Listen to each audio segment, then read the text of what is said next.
Hi, நான் சங்கீதா ஆரி designer. இந்த வீடியோவில் ஒரு சிம்பிளான நெக் டிசைன் தான் ஷேர் பண்ணியிருக்கேன். வீடியோவை ஸ்கிப் பண்ணாமல் பாருங்கள், கண்டிப்பாக யூஸ்ஃபுல்லாக இருக்கும். நெக்லைன் டிசைன் டே 4. ஃபர்ஸ்ட் ஜரி த்ரெட் யூஸ் பண்ணி நெக்லைனில் 4 லைன் ஜரி ஸ்டிச்சஸ் போட்டுக்கோங்க. 3 ஸ்டிச்சஸ் கூட போட்டுக்கலாம். உங்கள் கம்ஃபர்ட்டுக்கு ஏற்ற மாதிரி உங்களுக்கு எத்தனை லைன் வேணுமோ அத்தனை லைன் ஜரி ஸ்டிச்சஸ் போட்டுக்கோங்க.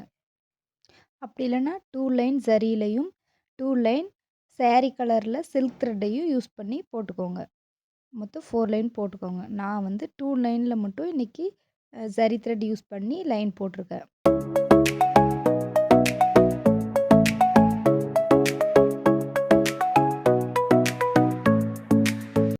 ஜரி லைன் முடிஞ்சதுக்கப்புறமா சீவிங் த்ரெட் யூஸ் பண்ணி சுகர் பீடு ஒரு லைன் ஸ்டிச் பண்ணிக்கோங்க. சுகர் பீடை ஸ்டிச் பண்ணும்போது 2 பீடாக ஸ்டிச் பண்ணிக்கோங்க. அப்போ தான் லூஸ் ஆகாமல் இருக்கும். பீட்ஸ் ஸ்டிச் பண்ணுறதுக்கு சீவிங் த்ரெட் தான் யூஸ் பண்ணணும்.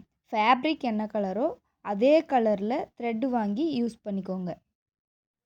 உங்களுக்கு வேணும்னா நைலான் த்ரெட் கூட வாங்கி நீங்கள் யூஸ் பண்ணி ஒர்க் பண்ணிக்கலாம்.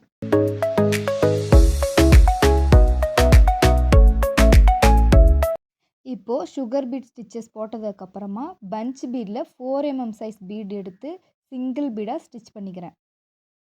நான் வந்து பஞ்ச் பீட்ஸில் லலித் பிராண்ட் அப்படின்ற பிராண்ட்லேருந்து தான் நான் யூஸ் பண்ணிகிட்ருக்கேன்.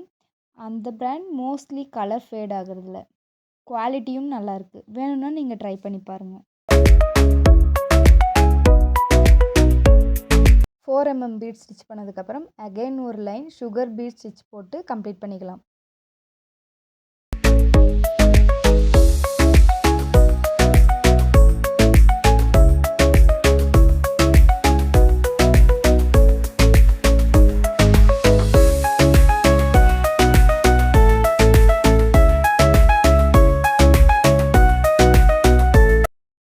இப்போது நான் சொல்ல போகிற மெஷர்மெண்ட்டை கரெக்டாக நோட் பண்ணிக்கோங்க.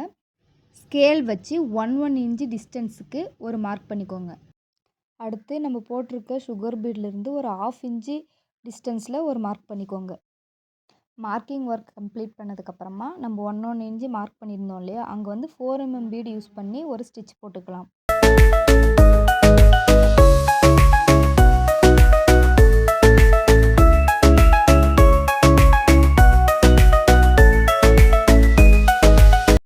இந்த ஒர்க்குக்கு லீஃப் ஷேப்பில் இருக்கிற கிளிப் ஸ்டோன் யூஸ் பண்ணி தான் பேஸ்ட் பண்ண போகிறோம். ஸோ அந்த ஸ்டோனுக்கான மெஷர்மெண்ட்டுக்காக தான் நான் ஸ்கேல் வச்சு சொல்லியிருக்கேன்.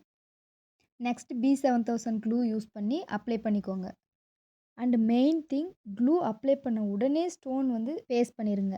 அப்போ தான் ஸ்டோன் வந்து நல்லா பேஸ்ட் ஆகும். ஸ்டோன் ஃபுல்லாக பேஸ்ட் பண்ண அப்புறமா ஒரு 15 மினிட்ஸ் to 20 மினிட்ஸ் நல்லா ட்ரை ஆக விட்டுருங்க. அதுக்கப்புறமா நம்ம ஒர்க்கை வந்து கண்டினியூ பண்ணிக்கலாம்.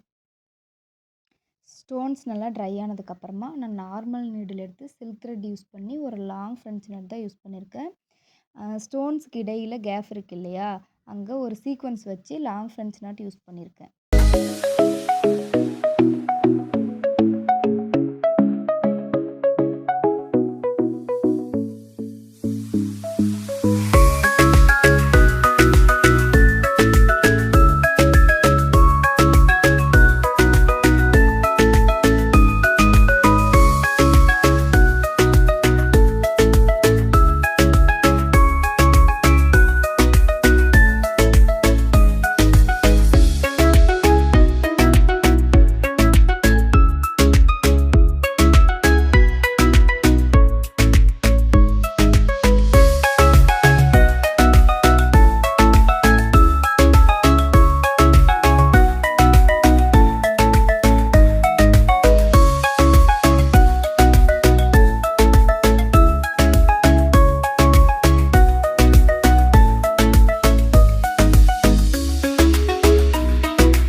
சென்டரில் ஃப்ரெஞ்ச் நாட் போட்டதுக்கப்புறமா ஃபைனல் அவுட்லுக் பார்க்குறதுக்கு இப்படி தான் இருக்கும். இந்த வீடியோ உங்களுக்கு பிடிச்சிருந்துச்சு அப்படின்னா லைக் பண்ணிவிட்டு யூடியூப் சேனலை சப்ஸ்கிரைப் பண்ணிக்கோங்க. இதே மாதிரி யூஸ்ஃபுல்லான வீடியோ வேணும்னா கமெண்ட் செக்ஷனில் ஷேர் பண்ணுங்கள். அப்கமிங் வீடியோஸில் நான் அப்லோட் பண்ணுறேன்.